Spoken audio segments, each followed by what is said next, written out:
Initiation is a means of rewarding ambitious men who can be trusted. You will notice that the higher the degree of initiation, the fewer the members who possess the degree. Now, this is not because the other members are not ambitious, but because a process of very careful selection is being conducted. You see, a point is reached where no effort is good enough without a pull-up by the higher members. Most members never proceed beyond this point and never learn the real secret purpose of the group.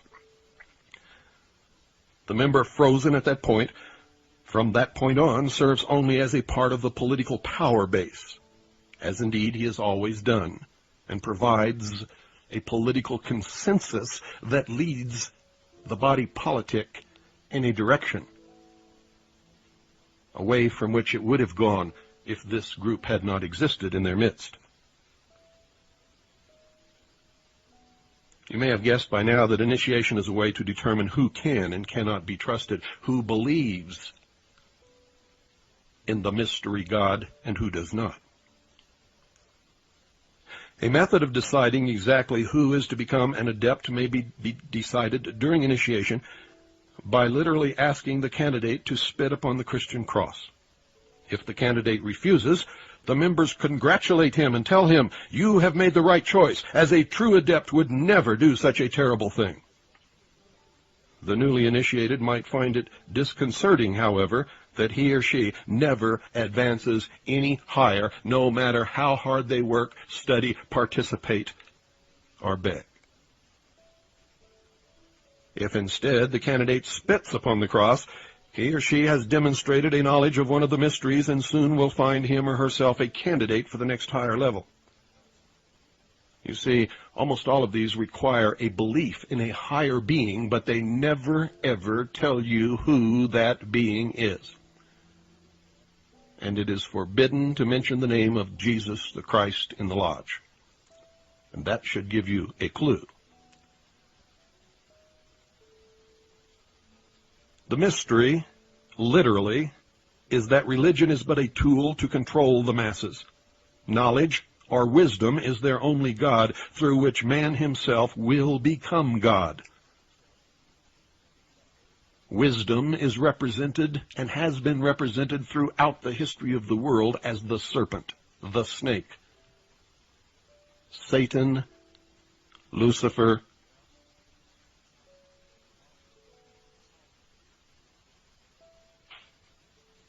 the snake and the dragon are both symbols of wisdom. Lucifer is the personification of the symbol. But they're all very, very connected. And that's the thing, people don't want to think about this stuff. They see an owl in a music video and they think he's talking about Bohemian Grove and all this and that. Well, why is the owl the logo? Why didn't they pick an elephant?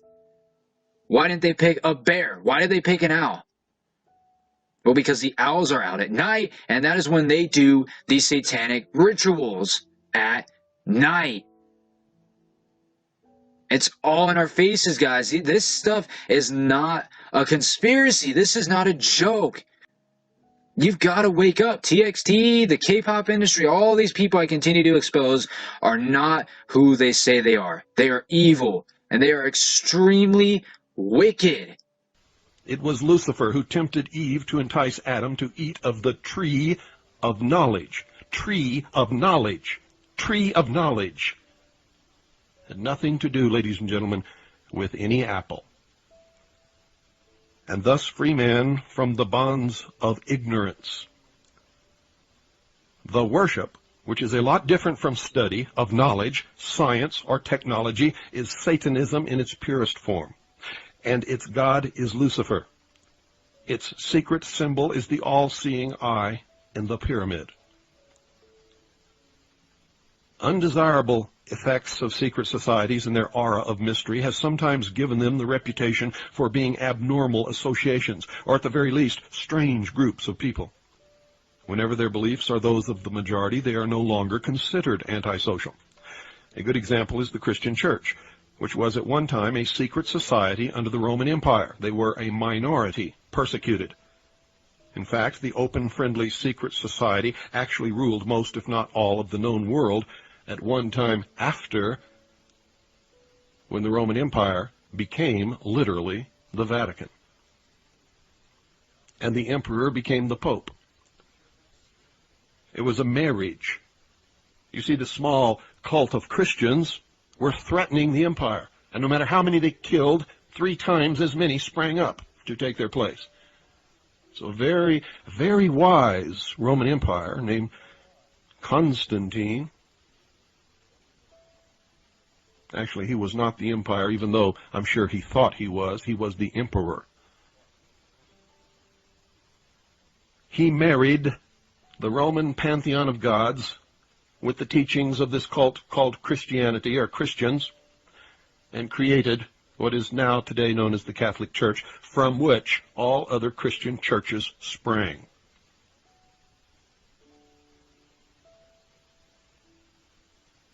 The pantheon of Roman gods became the pantheon of saints. The emperor became the Pope. And from that day, Rome ruled the world another 1,200 years and staved off the destruction of the empire. In fact, the empire grew and spread and took in all of Europe.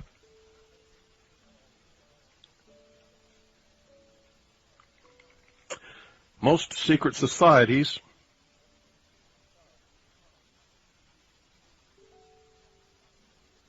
are generally considered to be antisocial. They're believed to contain elements that are not liked or are outright harmful to the community in general. This is exactly the case in some instances. Communism and fascism are secret societies in many countries where they are prohibited by law. In this country, the Nazi Party and the Ku Klux Klan are secret societies due mostly to the fact that the general public is disgusted by them.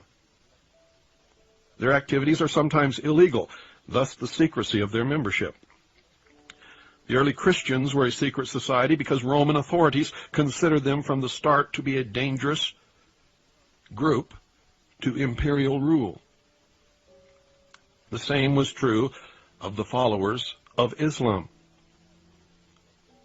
At least some of these true believers, working in secret, accomplished what would turn out to be for the eventual good of society. The Drusid and Yazidis in Syria and Iraq consider the Arabs a dangerous secret society dedicated to the takeover of the world. The Arabs today think the same of the Jews. Catholics and Freemasons used to have precisely the same ideas about each other. Now, at the highest levels, they are one organization, documented in a book entitled The Broken Cross by Piers Compton. In many primitive or backward societies, initiation into the highest degrees of the group involved subjection to trials, which not infrequently resulted in death or insanity for the candidate. It can be seen that social right and wrong is not the yardstick in estimating the value of a secret society. Usually, with these people, the end justifies the means. In Borneo, a tribal society, initiates of hunting organizations consider it meritorious and compulsory to hunt heads. In Polynesia, infanticide and debauch were considered essential for initiation into their societies, where the tribal code needed members who indulged in these things as pillars of society. You see, since the beginning of recorded history, governmental bodies of every nation have been involved with maintaining the status quo to defend the establishment against minority groups that sought to function literally as states within states, or to oust the constituted authority and take over in its place, either by subterfuge, coup d'etat, or open revolution. Many of these attempts, as we all know, if we read history, have succeeded, but have not always lasted. Man's desire to be one of the elect is something that no power on earth has been able to lessen, let alone destroy. It is one of the secrets of secret societies. It is what gives them a political base and lots of clout. Members often vote the same and give each other preference in daily business, legal, and social activities. It is the deepest desire of many to be able to say, I belong to the elect. I am better than all of these other people. And I know a secret.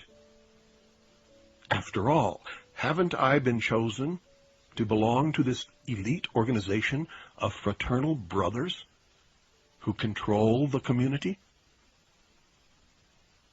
I am special.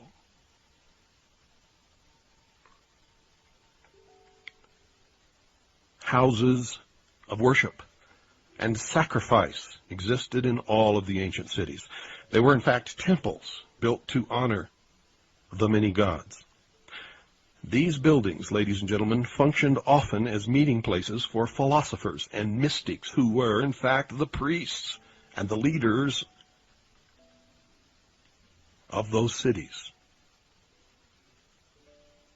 They were believed to possess the secrets of nature. These men usually banded together in seclusive philosophic and religious schools, known as the mysteries. Those who did not belong were known as the profane. The most important of all of these ancient groups is the Brotherhood of the Snake and the Dragon, as I have revealed to you earlier, and was simply known as the mysteries. The snake and dragon are symbols that represent wisdom. You can see in the ancient hieroglyphics and paintings upon the walls of the tombs in Egypt that the elect, the priests, the leaders, the pharaohs, wore the symbol of the snake upon their forehead. They were members of the mysteries. They had to be to rule. For if they did not know the secrets of ruling, the secrets of nature, they could not control the mass of the profane, or, as some others call them, cattle or sheep.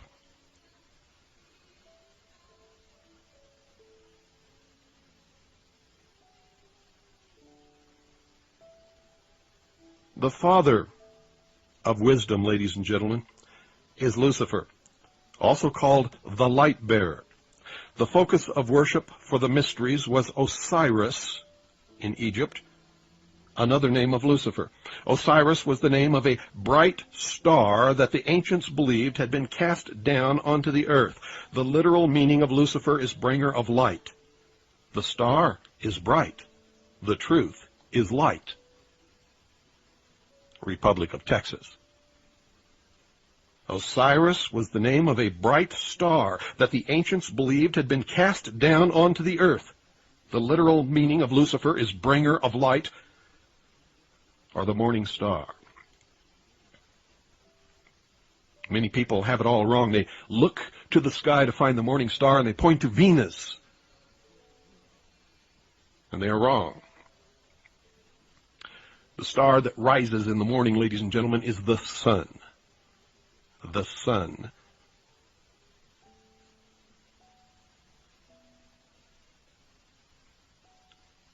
The star is bright. The truth is light. After Osiris was gone from the sky, the ancients saw the sun as the representation of Osiris, or more correctly, Lucifer. Albert Pike said, and I quote, "Osiris was represented by the sun," end quote. In the Bible, in Isaiah chapter 14, verse 12, quote, "How art thou fallen from heaven, O Lucifer," end quote. Fred Giddings, in his book Symbolism in Occult Art, said this, quote, "It is claimed that after Lucifer fell from heaven, he brought with him the power of thinking as a gift for mankind," end quote. They believed that God was evil. He was holding man prisoner in the Garden of Eden in the bonds, the chains of ignorance. Lucifer set man free from these bonds, these chains of ignorance, with the gift of intellect, through the use of which man himself will become God. Lucifer is Prometheus.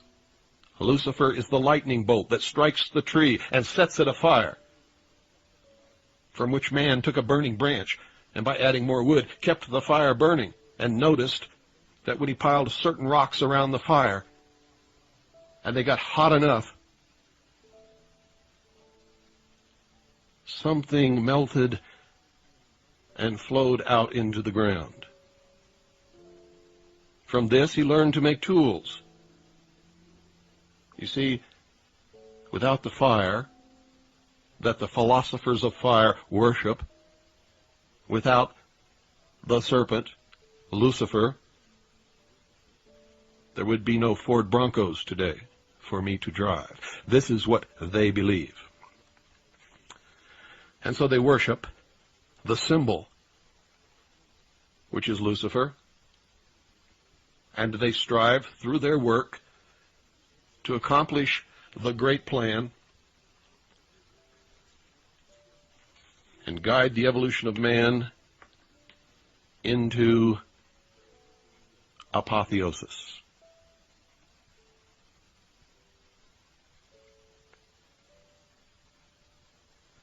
Most of the greatest dangerous rites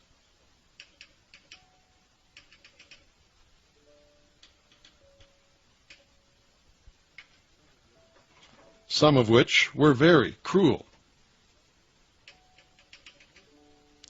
Most of the greatest minds that have ever lived were initiated into the society of mysteries by secret and dangerous rites, some of which were very cruel.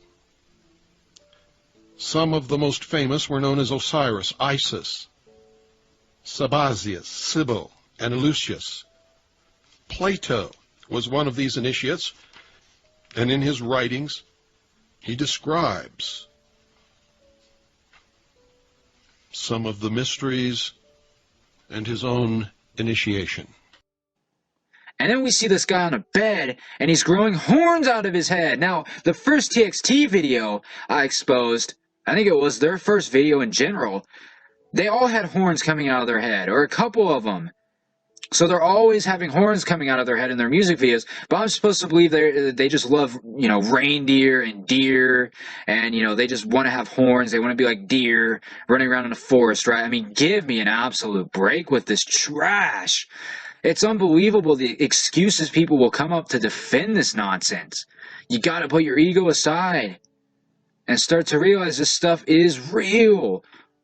And that's why I continue to expose it over and over and over again, so you can see the repetition and you can start to pick up on these things and realize I'm not just making stuff up. I'm just showing you the stuff they show you over and over again. And I'm speaking the truth. It's time to wake up. TXT has sold out to the K-pop industry, and the K-pop industry has sold out to Lucifer. It's unbelievable. And then we see here, and the guy goes out into the woods, and his horns have grown longer. You can't really tell here, but you'll see it later. His horns have grown longer, and we see skeletons everywhere, spiders, skull and bones. Represents the Skull and Bones secret society, where these presidents, these politicians, all these people of power get indoctrinated through and make their way up, and then they become presidents, politicians, CEOs. It's all there, guys. It's all there. And then here we see the one-eye symbolism. Of course, every single music video I've exposed so far always has the one-eye symbolism, but they're just trying to troll me, I guess, right? You think these people do this just to troll? You're out of your mind. They're paying homage. It is the one eye, the all-seeing eye of Lucifer. It's on the back of your freaking dollar bill, on top of a pyramid. But we're supposed to believe, all these pictures are a coincidence as well. All these people that have the one-eye symbolism, that just throw a hand over their one eye for no reason over and over and over again. It's just cool, I guess, right? Everyone just secretly wants to have one eye. They want to be blind in the other eye, I guess. I mean, it's unbelievable. You can't make this stuff up. You really can't. And then we see here, this is just... My goodness, we see this guy here, and he's growing wings, and it, of course, it looks exactly like the Baphomet wings. Okay, it's unfreaking believable, guys. Unbelievable. These people are satanic. These people are evil. Don't listen to their music. They're casting spells. Plato's initiation, ladies and gentlemen, encompassed 3 days of entombment in the Great Pyramid, during which time he died symbolically, was reborn, and was given secrets that he was to preserve. Plato's writings are full of information on the mysteries. Manly P. Hall stated in his book, The Secret Teachings of All Ages, that, quote, the illumined of antiquity entered its portals as men, they came forth as gods, end quote. And he was talking about the Great Pyramid of Giza. The ancient Egyptian word for pyramid was kuti, spelled K-H-U-T-I, which literally meant glorious light. Mr. Hall says also, quote, the pyramids, the great Egyptian temples of initiation, end quote. You see, ladies and gentlemen, they were never, ever tombs for anyone. They were temples of initiation. How does that grab you? Also described by Malachi Martin in his book, The Keys to This Blood, written with the blessings of the Pope, described that the Pope is now waiting for a great light which will appear in the heavens, signaling the greatest return of humanity to the Church in the history of the world. The first secret that one must know to even begin to understand the mysteries is that their members believe that there are but few truly mature minds in the world. And I never believed that until I started dealing with the sheeple, and now I'm not so certain that they're wrong. They believe that those minds belong exclusively to them. That I still disagree with, because I'm not one of them, and I think I've got a pretty good mind.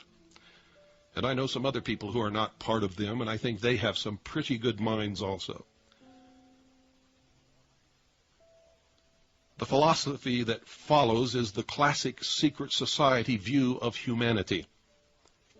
Quote, when a person of strong intellect is confronted with a problem which calls for the use of reasoning faculties, they keep their poise and attempt to reach a solution by garnering facts bearing upon the question. On the other hand, those who are immature, when confronted by the same problem, are overwhelmed. While the former may be said to be qualified to solve the mystery of their own destiny, the latter must be led like a bunch of animals and taught in the simplest language. Like sheep, they are totally dependent upon the shepherd. The able intellect is taught the mysteries and the esoteric spiritual truths. The masses are taught the literal exoteric interpretations. While the masses worship the five senses, the select few observe, recognizing in the gulf between them the symbolic concretions of great abstract truths. The initiated elect communicate directly to gods, who communicate back to them.